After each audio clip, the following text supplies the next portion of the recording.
No Brasil dos anos de 1960, foi criada a Associação Nacional de História, a ANPU. Também nessa década, ocorreu a primeira tentativa de regulamentar a profissão de historiador.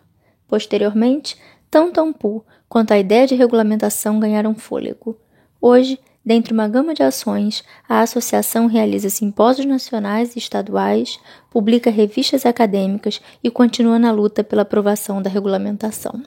Nesse contexto, o professor Dr. Fábio Ferreira, da Universidade Federal Fluminense, e a convidada, a professora doutora Márcia Mota, também da UF e presidente da ANPU, conversaram na live do Instagram intitulada A História, a ANPU e a Pesquisa Acadêmica no Brasil, sobre temas como o métier do historiador, a regulamentação da profissão e o atual cenário da pesquisa no país.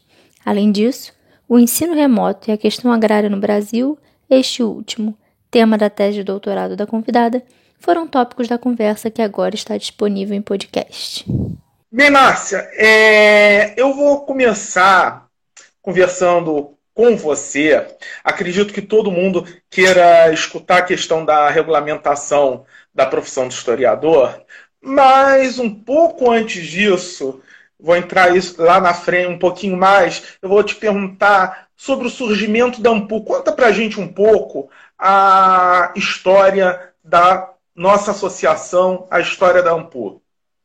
Então, a Associação Nacional ela foi criada em 61, ainda como uma associação restrita a historiadores, né, a historiadores de profissão, e por volta, aí hoje eu não vou saber direito qual a data precisa, mas lá no início, talvez no final dos anos 90, ela tenha se expandido para abrigar os professores e professoras de história do país inteiro. De lá para cá, ela tem cada vez mais se esforçando para criar suas seções regionais. Hoje, por exemplo, eu recebi a grata e a maravilhosa notícia que Piauí, que tinha enfrentado dificuldades para fazer uma nova chapa, acabou de me avisar que conseguiu uma chapa ANPU. Então, nós já estamos em quase todas as unidades da federação. Obviamente, essa história é o resultado de uma aproximação cada vez maior com esse universo múltiplo, né, de historiadores e historiadoras de várias partes do país. O que significou muitas vezes fazer com que as pessoas compreendam que a ANPU não pertence a um Estado, né, a um Estado da federação. Apesar de não podemos ignorar o protagonismo dos historiadores do São Paulo e do Rio de Janeiro na criação da ANPU, né? E nós devemos a todas essas pessoas o esforço de criação de uma nacional, e o que mais interessante é que essa nacional hoje, ela efetivamente, ela não está restrita ao Sudeste, ao Sul, né? Mas ela alcança, né, lá em cima, onde nós temos visto uma geração extremamente combativa. Então, acho que a gente está acertando. É verdade. E te perguntar, que também é um pleito antigo, a questão da regulamentação da profissão do historiador. Você pode falar um pouco da história desse pleito dos historiadores? Olha, eu estou doida para que algum historiador escreva sobre isso, porque nós ainda temos, como eu falo, várias narrativas, né, sobre essa questão. Mas, indiscutivelmente, nasceu a primeira demanda, foi na conjuntura do golpe, 68, 69, obviamente engavetado. Depois, há vários projetos que não saem, né, que ficam nas primeiras discussões. Anos mais tarde, lá para os anos 2000, você vai ter uma geração de diretores da ANPU tentando desengavetar, construir, discutir, negociar para que a associação pudesse efetivamente ter essa regulamentação. E agora, quando nós assumimos a direção da ANPU, né, como todo assumiu, nós nos comprometemos na Assembleia da nossa associação a somar esforços no sentido de engavetar esse projeto, que era do PAIN, né, para que a gente efetivamente fosse uma profissão regulamentada.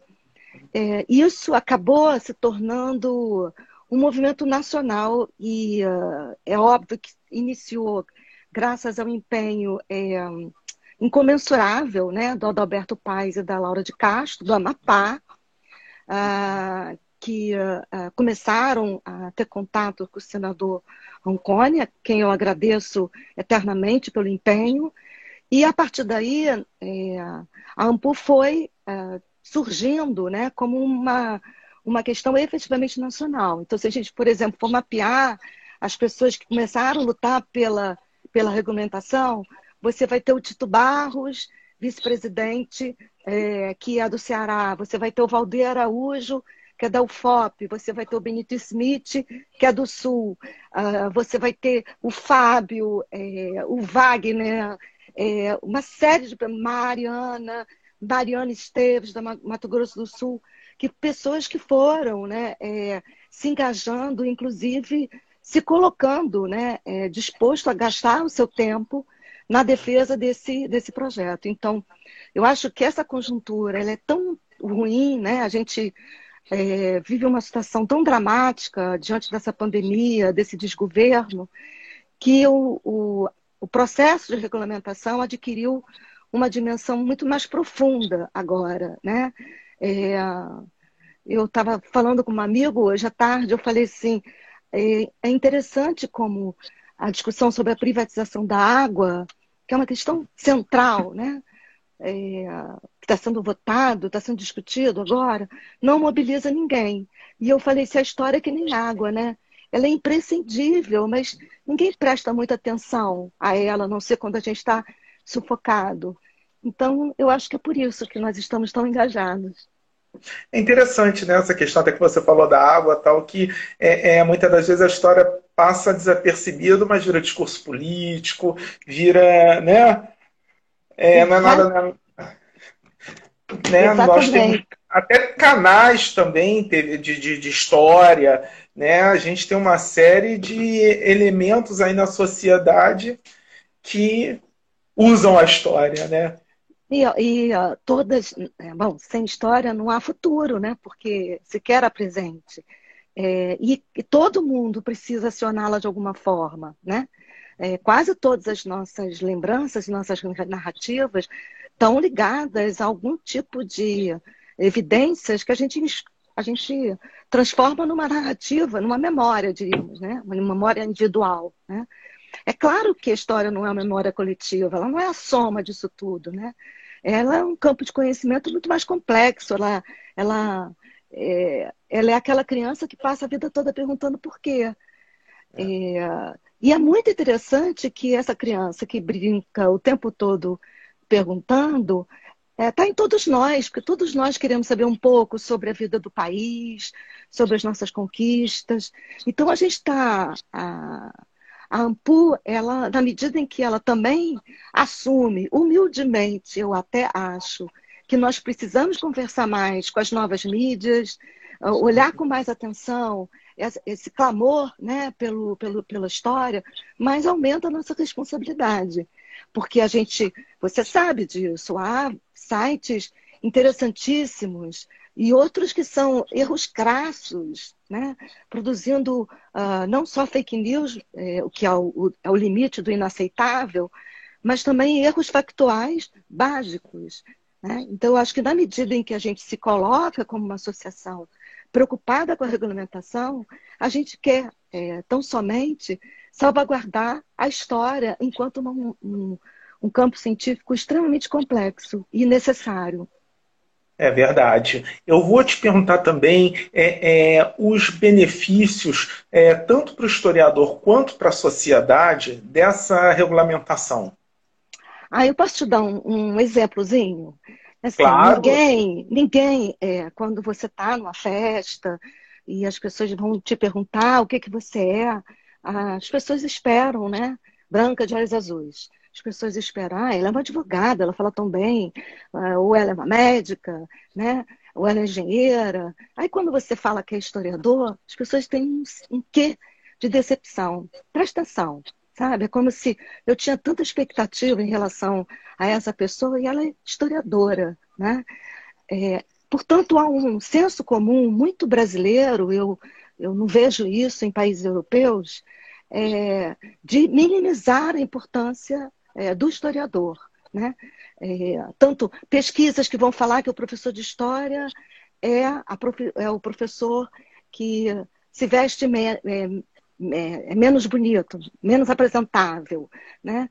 Pesquisas que falam, como essas da direita, que a história não serve para nada, que eu posso inventar o que eu quiser. Então, a gente está o tempo todo lidando com problemas dos porquês sem o reconhecimento mínimo do porquê, né?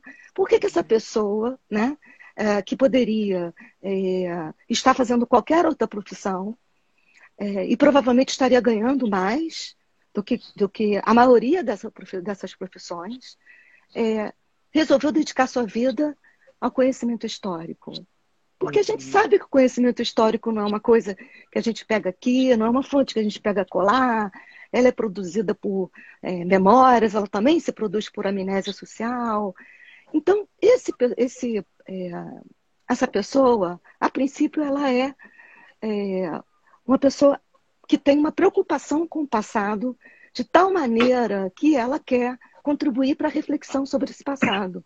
Então, por alguma razão, ela encontra ali um sentido para a vida dela, né? Eu vou ajudar a reconstruir, ou repensar, ou revisitar, ou questionar a história do Brasil, dos Estados Unidos, a da Europa, pouco importa, a história do gênero, ou a história do racismo estrutural, ou a história dos movimentos rurais.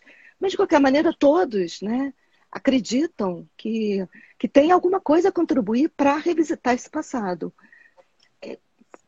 Só por causa disso, e exatamente por isso, é que nem água, entendeu? Algumas pessoas têm que cuidar dela. E os historiadores estão fazendo só o seu papel. É verdade, é verdade. E surgiu aqui uma pergunta da Membira. E quando falamos em pesquisa, que você estava falando essa questão, né? Quando falamos que somos historiadores, e aí ela perguntou, e quando entra a questão da pesquisa? Pois é muito interessante porque a regulamentação, eu prefiro uma lei do que lei nenhuma. Eu prefiro um regulamento do que regulamento nenhum, né? O que eu acho importante da regulamentação é que ela vai construir normas para definir quem pode se dizer historiador, historiadora. Nós não estamos querendo dizer com isso que um jornalista, um engenheiro, não possa ter uma formação que lhe dá, né, essa chancela de poder se titular historiador. Porque se as coisas continuar como estão, Olavo de Carvalho se permite chamar de historiador, né? Então, eu acho que a regulamentação, pelo menos, constrange aqueles que acham que pode usar essa palavra, já que nós somos, a princípio, tão desconsiderados, e, ao mesmo tempo, construir um código de ética para que a gente tenha forças contra os fake news, a deturpação do fato histórico, né? Quem fala sobre isso são jornalistas, né? Quase nunca são os historiadores. Então, na medida em que os historiadores têm a palavra, seja para concordar, seja para discordar, eles também falam em nome de um campo de conhecimento que é o resultado de um esforço de 10, 15, 20 anos de carreira. Com certeza. Que até formar um historiador, né, a pessoa passar por todo o processo de formação é uma questão... Aí, respondendo a pergunta dela sobre pesquisa, né? Então, a regulamentação, ela vai permitir, por exemplo, que os concursos públicos coloquem o historiador, né, no museu, num evento, na novela da Globo, né, onde deixa de ser alguém que a gente não sabe muito e passa a estar lá escrito historiador fulano de tal, assessoria, né? Assessoria para movimentos sociais, que é fundamental, laudos históricos, que muitas vezes são utilizados para questionamento de questões de grilagem. Então, há uma infinidade, né? Historiadores que estão lidando com o que a gente chama de tempo presente, como Rodrigo Pérez, Valdeir Araújo, Chico Carlos, desde há muito tempo, Ricardo de Castro. Então, são historiadores que estão no momento. Isso é um campo muito rico e regulamentar é importante. Por É, isso, para abrir mais oportunidades. e é impressionante, pelo menos uma experiência que eu tenho, às vezes conversando com as pessoas pensam que é regulamentada e as pessoas, vamos dizer, muita coisa vai para conta, digamos assim, dos historiadores, e sequer houve um historiador ali, mas as pessoas pensam que o historiador está mais presente em uma gama de atividades, como uma televisão, né? Você citou aí, enfim, a gente pode ter até um outro roteirista, escritor, que até seja formado em história tal, mas enfim, as A pessoas Glória não têm. Pérez. Glória Ah, Pérez é formada em História. pois é, então assim, mas não, né, mas a pessoa já se pensa que toda novela de época, por exemplo, tem um historiador por trás e não tem, né? A gente nem Filmes. sabe, né? A gente nem sabe, porque isso nem se coloca, né, como uma questão. Sim. E eu acho que, por exemplo, hoje o Rio de Janeiro é muito bem aquinhoado em relação aos museus. A gente tem o Paulo Quinaus no Museu Histórico Nacional, a gente tem Beatriz Christ, né, no Museu da Cidade do Rio de Janeiro. Mas isso tem que se espalhar como uma questão importante para o país inteiro. É óbvio que existe uma expertise do arquivista, que o historiador não vai dominar enquanto arquivista, mas essa interface é muito, muito importante. Eu lembro, por exemplo, que nos anos 80, quando Moreira Franco era governador, se queimaram dezenas e dezenas, dezenas e dezenas de documento histórico, e a Celina Moreira Franco era arquivista. E a gente perguntava, mas por que queimar esses documentos? Qual é o critério? Né? E não havia ali nenhum historiador para dizer, olha, o critério é esse, era um critério absolutamente técnico, vamos dizer assim. Pelo menos é o que se comentava na época, entendeu? Até essa questão também que você falou do arquivista, né? Eu já tive essa experiência no Arquivo Nacional. Tem um tempo isso, né? Mas tinha um arquivista lá que ele era fantástico. Então, aquela coisa, né? Às vezes você conversando com ele sobre a sua pesquisa, ele, poxa, caixa tal, fundo tal. Conheço pessoas assim que. E até comigo, né? Eu passei também por isso. Ó, tal caixa. Assim, é uma contribuição também para o trabalho do historiador enorme, né? Aproveitando, deixar um beijo para um arquivista que eu amo muito, chamado Bruno Tressi, que é um arquivista maravilhoso. É, o, agora não vou me lembrar. Tem vários arquivistas que são historiadores arquivistas também, e há vários historiadores que conhecem fonte como poucos. Essa interface é muito importante, né? É a verdade. E atualmente, né, estamos aqui já fechando aí o primeiro semestre de 2020. É aquela história, né? Parece ser 6 meses, tem 6 anos aí, né? De tanta coisa que aconteceu no Brasil, especialmente. E uma delas foi a questão da regulamentação da profissão, que, né, teve o veto. E aí, como é que está isso hoje? Como é que está essa história hoje? Olha, a gente sempre é surpreendido pelo imponderável, né? A história não é uma ciência exata. Quando o Randolph conseguiu a aprovação no Senado, para a gente foi uma surpresa.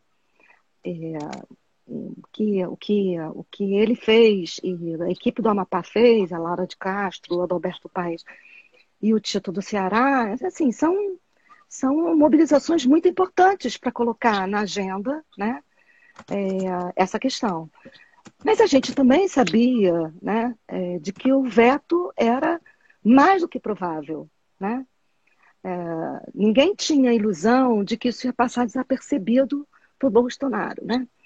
E eu acho que o Bolsonaro vetou, primeiro porque ele é ignorante demais. Né? Uma pessoa que consegue minimamente refletir sobre a importância da história, né? Na história como campo científico, não essa invenção que ele constrói na cabeça dele.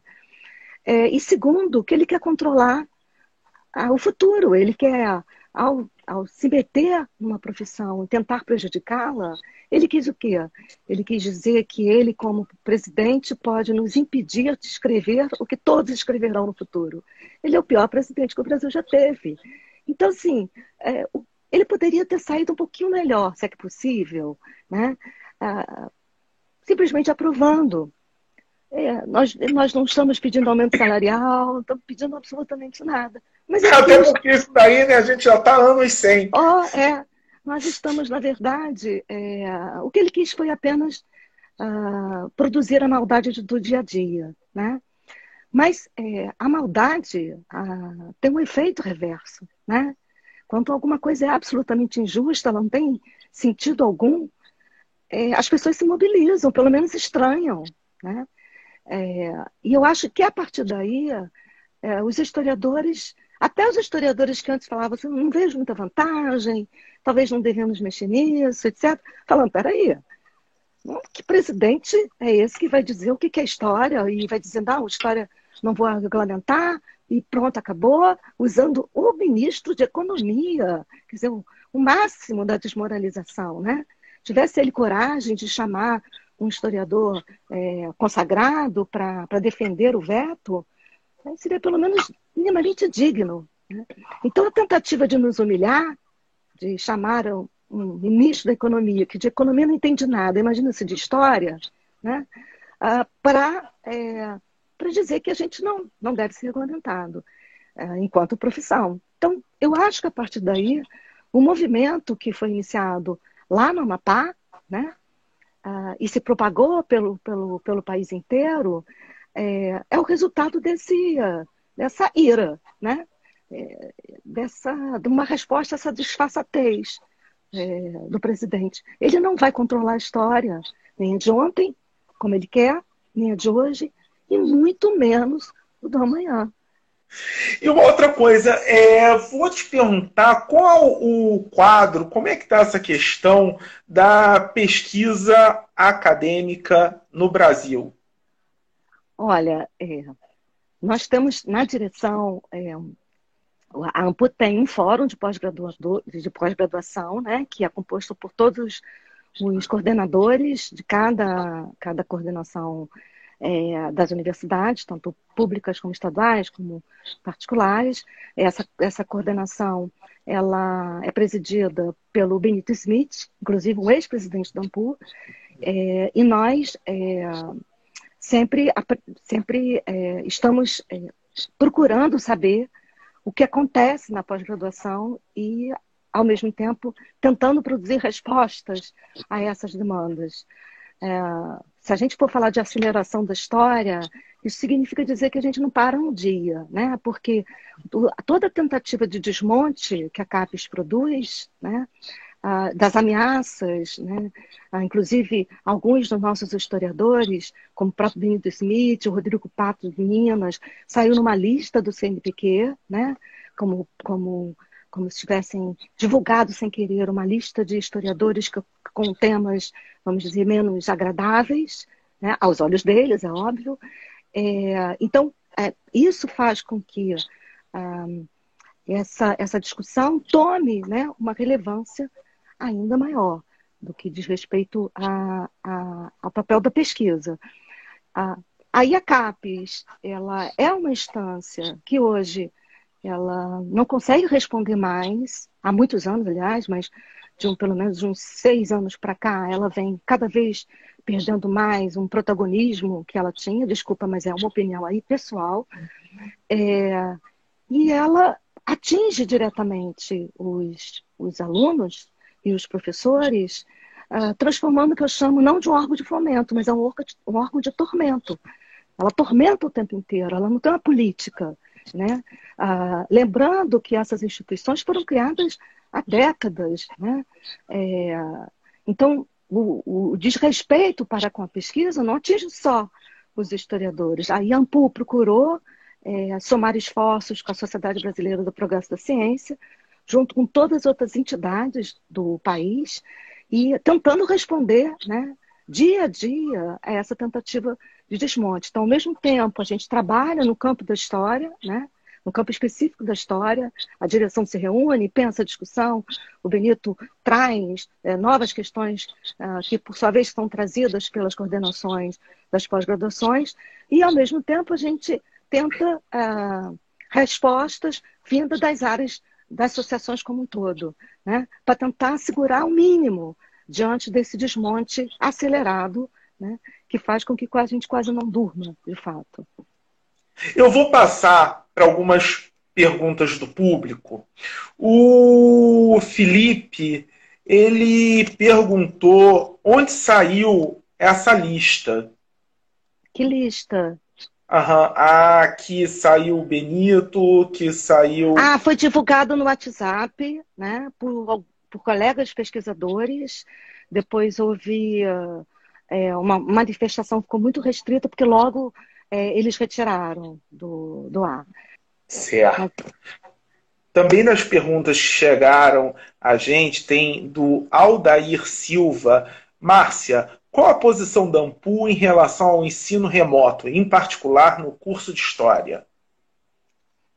Nós fizemos uma comissão também em relação a isso. Eu devo agradecer demais a gerência e o apoio da Mari Esteves, exatamente porque o que mais nos chama atenção é que num país, né, onde a maior parte da população não tem computador em casa, né, se estabeleça isso como uma norma. Então, obviamente, a AMPU é muito crítica. É óbvio que a gente não está dizendo aqui que a tecnologia não deva ser defendida no sentido de aproximar campos de conhecimento, né? Mas, na prática, isso só teria sentido se nós tivéssemos a grande maioria de nossos alunos com computador e com internet, né? Então, não dá para defender isso para o Brasil inteiro, né? Nem para o interior do estado do Rio de Janeiro. Nem para o interior do estado do Rio de Janeiro.